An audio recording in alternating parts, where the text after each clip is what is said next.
2 years ago today, the Supreme Court actually made it a crime to be unhoused. Homelessness and loitering laws. The Supreme Court is permitting cities to enforce bans on homeless people sleeping outside, even if shelter space is lacking. And this ruling comes as a rising number of people in the United States are without a permanent place to live. On June 28, 2024, in a 6-3 decision, the court said a city can fine you and jail you for sleeping outside even when there is no shelter bed for you to go to. This had to do with the city of Grants Pass, Oregon, and what they were saying, and what they were saying to the Supreme Court, is that they wanted to enforce what they call an anti-camping law or statute that allows police and other local officials to remove homeless people from certain areas of a city. And this was no small case. It was the most significant ruling on homelessness the court had taken up in nearly 40 years. Well, the court in a 6-3 decision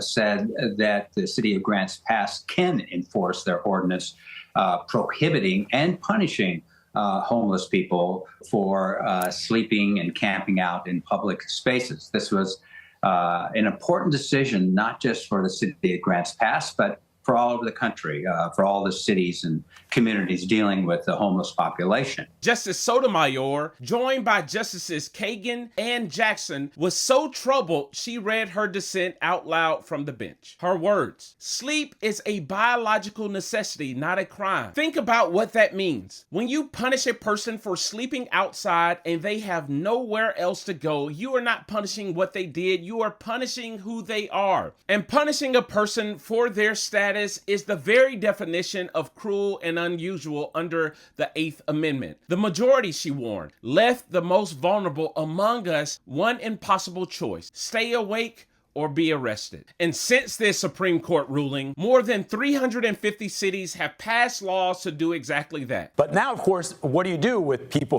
that you're removing from various public areas? That's something the court is not addressing, but perhaps was there something mentioned in the dissent? Well, the dissent was very strong in opposing this and saying, you cannot criminalize a person essentially for the status of being homeless when they have no place to go. And here's the cruelty. A person with nothing gets a fine they cannot pay. That fine becomes a warrant. The warrant becomes a record. And that record becomes one more locked door between them and a home. So let me get this straight. Over the past 2 years, we are spending money to punish people for being poor and unhoused and calling it a solution. But a ticket has never created a bed. A sweep has never created safety. And you cannot arrest your way out of poverty. My name is Dr. Terrence Lester. I'm a writer, public scholar, and community leader. And I just want to keep you informed. Peace.